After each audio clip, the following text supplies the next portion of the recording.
Hi everyone, it's Coach Kiki. I'm making this video as a help for your test tomorrow on Wednesday. So I know we went over this study guide in class, but if you need a little more guidance, go ahead and watch this video and hopefully it'll be a help to you. So let's get started. Number one, it says write each word phrase as a numerical expression. So numerical meaning it's going to have a number. So numerical numbers in these boxes here. 9 less than 3. Remember that then is a switch word. So you're going to switch the order of your numbers. So 9 goes first, 3 goes second. So now you're going to have 3 going first and 9 being second, the second number. And then less, that word in math means subtract. So 3 minus 9 for the first one. Twice 7. Twice means multiply. So you're going to multiply 2 times 7. That can be written like that. 2 times 7, 2 times 7. Any way that you want to write it that infers multiplication. Okay, next, 15 less than 8. Again, you see your switch words. You need to switch the numbers. And then less, again, is subtract. So 8 minus 15. Increase 3 by 2. Increase meaning add. So you're going to increase 3 by 2. So increase, write your operation of addition there, the plus sign, 3 plus 2. Next instruction says write each word phrase as an algebraic expression. Algebraic means you're going to have an unknown. You can pick any letter of the alphabet you want. I like using N, stands for number. It says the quotient of a number and 10. Quotient means division. So you're going to have either a division sign here, or you can use a fraction bar. It's up to you. So the quotient of a number and 10. The quotient of a number and 10. N divided by 10. N divided by 10. You can pick either one. Next one is the difference of 8 and a number. Now there's no switch word of than here. You don't see the switch word, so you're just going to write it in order. Difference means subtract. So I might throw my operation in there first. The difference of 8 and a number. Okay, hopefully that makes sense. 8 multiplied by a number. So 8 multiplied meaning multiplication. You can use a raised dot. You can use a multiplication sign. You can use parentheses, brackets, whatever you want, as long as it implies multiplication. So 8 multiplied by a number. 8 multiplied by a number. 8 times a number. You can also just write it 8n. I'll accept all of those answers. Okay, number 8 and 9, the instructions say, name the property of addition for the following. So here we are going to be moving these numbers as far as their order. So here you see that 2 goes first, 3 is second. Here you see that 3 goes first and 2 is second. So they're commuting. 2 moves to the first spot and 3 moves to the second spot. So that means they've moved. 2 went there, 3 went there, as you can see here.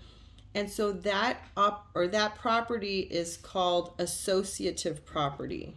Oh, I'm sorry, my bad. They're commuting, so it's going to be the commutative property. You can either write out the whole word or you can abbreviate it by just COMM. Okay, so that's the commutative property. The associative property is this example here, where you have the same order. 4 plus 5 plus 6, 4 plus 5 plus 6. The only difference here is that the groupings have changed. See 5 plus 6 there and 4 plus 5 there. So that is the associative property. You can abbreviate like that or just write it all out. Okay, so again, remember commutative, the numbers change their order. 2, 3, 3, 2. In associative, the order of these numbers does not change. The order does not change. 4, 5, 6, 4, 5, 6. So that's associative, okay? Now, similarly, we have the property of multiplication. And so, let me just put in my little raised dot. I forgot to put the little multiplication sign there. So here we have an example of the associative property, because the order does not change. 3, 2, 7, 3, 2, 7. Just like in the associative property of addition, the order did not change. 4, 5, 6, 4, 5, 6. Associative property of addition. The associative property of multiplication, the order does not change. So 3 times the quantity 2 times 7 is the same as 3 times the quantity 3 times 2 times 7.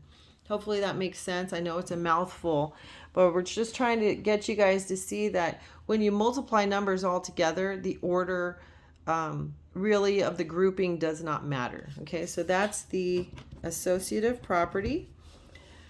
The next property here is the zero property of multiplication. And that just states that any number times 0 equals 0. So you're just going to write 0 in here, or zero property is fine. Okay. Next next property of multiplication is we have 4 times 6 equals 6 times 4. So just like in the property of the commutative property in addition, where 2 and 3, these numbers, the order has changed here. Same with multiplication, the order has changed here. So we are commuting these numbers. 4 is switching spots with 6, and 6 is switching spots with 4. So you're just commuting.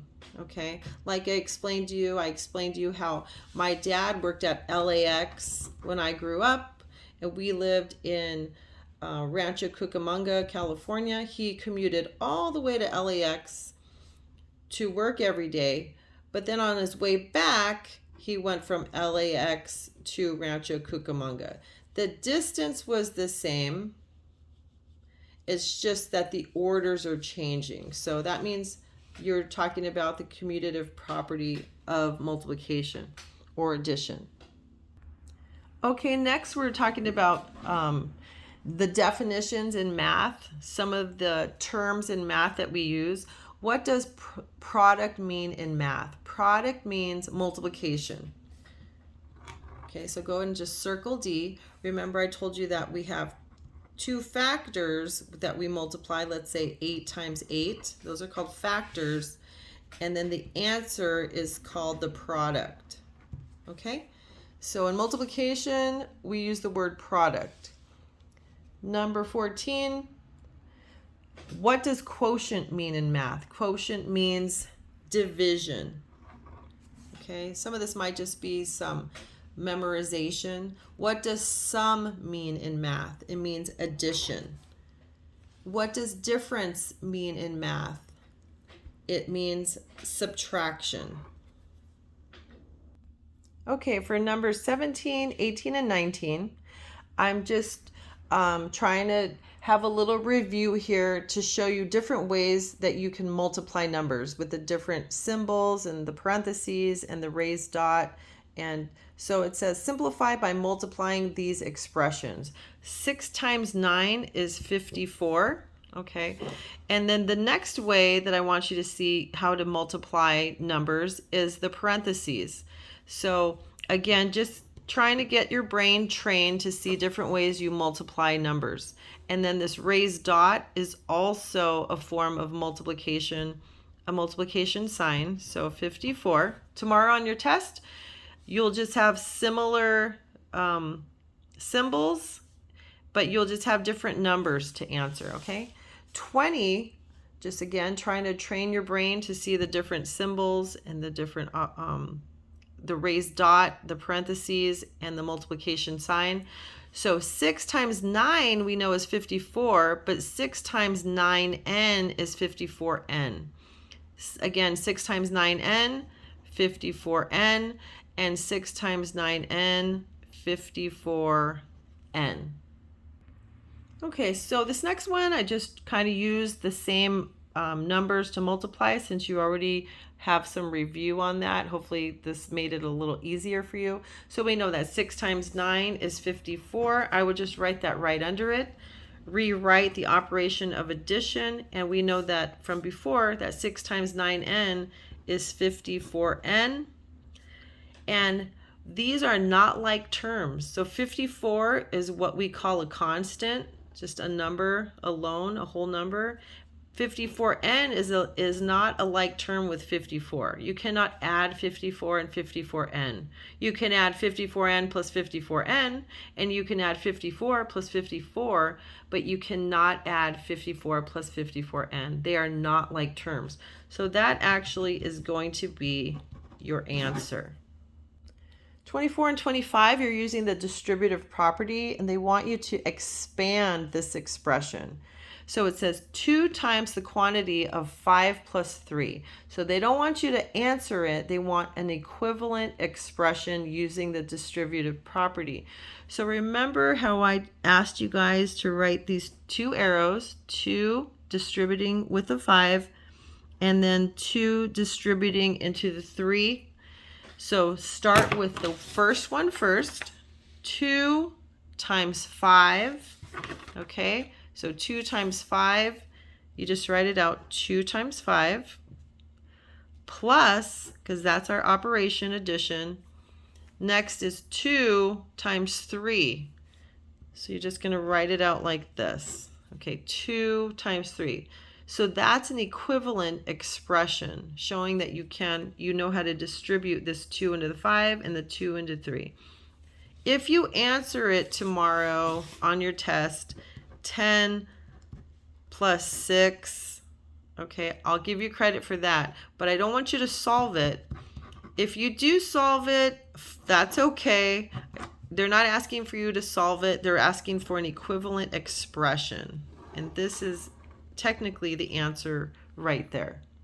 Similarly, we're going to distribute the 7 into the n and also the 7 into the 2. So you get 7n plus 7 times 2, and that's your answer. For the next 9 questions from 26 to 34, you're going to be working with substitution, and you are given the value for n. And anytime you see n in any of these problems, you simply substitute it for the n. So n equals 6. So let's try number 26. We have 8 plus n, which is 6, and 8 plus 6 is 14. Okay, let's see. 27, 8 minus n. So 8 minus 6 is 2. Over here, 8 times n, so this is the raised dot, it means multiplication. So 8 times 6 is 48. Number 29, 8 divided by n, so 8 divided by 6. And we are going to get 1 and 2/6, which also is 1 1/3. I will allow 8/6. That is a improper fraction, but I will allow it, and we still have to study really how to change an improper fraction into a mixed number, but I will allow each one. Now, I won't allow this one because this needs to be simplified to 1 1/3. I'll give some credit here, but I will accept 1 1/3. It's reduced to its lowest form, and 8/6. Okay, number 30, n squared. So our n is 6, and we square it. That means 6 times 6 is 36. Number 31, 8 times 6, because this number and this variable right next to each other means it's multiplication. So 8 times 6 is 48. Next we have 8 plus 6 divided by 6. Because n equals 6, we know our value of 6. 14 in the numerator spot and 6 in the denominator. Now we need to, I will allow 14/6. This is an improper fraction. But if you want to go and change it to a mixed number, 6 goes into 14 2 times. 2 times 6 is 12, plus 2 is 14. We need to reduce that to 2 1/3. Next, we have 8 times n, which is 8 times 6, divided by n, which is 6. And there's something I see here, if you guys recall in class, where when we are multiplying numbers like this, we can cancel out, because 6 divided by 6 is like saying 1. Because 6 divided by 6 is 1. So if we were to simplify this even more, we would just have 8 in the numerator spot and 1 in the denominator spot, because 6 goes into 6 one time, 6 goes into 6 one time, and then 8 divided by 1 is a whole number of 8. Okay? And lastly, n minus 8, 6 minus 8. So we have two different operations here. We have a positive 6 and a minus 6. So you can use your number line to figure this out. A couple ways you can do it. So let's go to positive 6. 1, 2, 3, 4, 5, 6. Now we have to subtract 8. So we move in the negative direction or to the left. Subtract 8. 1, 2, 3, 4, 5, 6, 7, 8. And we end up at negative 2. You can also say different signs subtract. So subtract 8 from 6 to get 2, and then keep the sign of the bigger number. Okay, last page. So we don't have any value of n this time, so we're just going to simplify. We're going to simplify what we have here. Remember, I told you in multiplication, 2 divided by 2, you can cancel those out. Okay, so go ahead and cancel those out, and you're left with n in the numerator spot, or n divided by 1, so is just n. You can leave it n divided by 1 for now if you want to do that. Either one I'll accept. Okay, this one, n divided by 2, or n squared divided by n squared. Remember, I told you anything divided by itself is always 1. Okay, there's another way if you want to see it differently. So n squared means we're taking n times n in our numerator spot, and then in the denominator is n times n again, and look, they cancel again. So n goes into n one time, 1, 1, 1. We ended up with 1 over 1, which equals 1. Okay, right here, right away I noticed something about this problem, and we have a negative n plus n. That means they just cancel each other out. So negative n plus n, you get 0. Okay, so 8 plus 0 is 8. Okay, let's move on to 38. 3 times 5n. This is a distributive problem. So you distribute the 3 into 5n. Parentheses means multiplication. So 3 times 5n is 15n. 39 says 6 times 11n.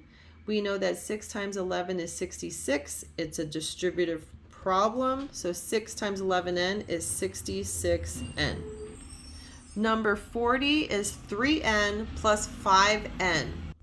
These two are like terms. They're called like terms, common terms. So we're going to add them together. So 3n plus 5n is 8n. Remember how I told you when you multiply, it's a little different. We don't have any multiplication problems here, but try not to get these confused. Remember them as like terms so you can add them together. 3n plus 5n, 8n. 41, look for your like terms. I found n, and then I found a positive 7n. So those can be added together to give us 8n.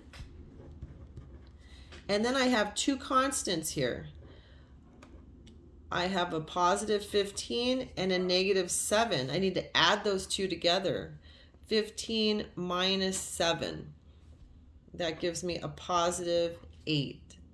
Number 42, let's find our like terms. I have a positive 6n and a negative 6n. Right away I notice those cancel each other out. They're like terms, so I need to add them together. 6n minus 6n gives me a 0.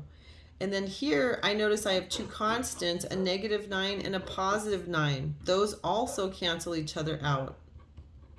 So my answer is 0. For numbers 43 to 49, you're going to be rounding. The first three questions, you're going to round to the tens place. So let's look at our first number here, 52.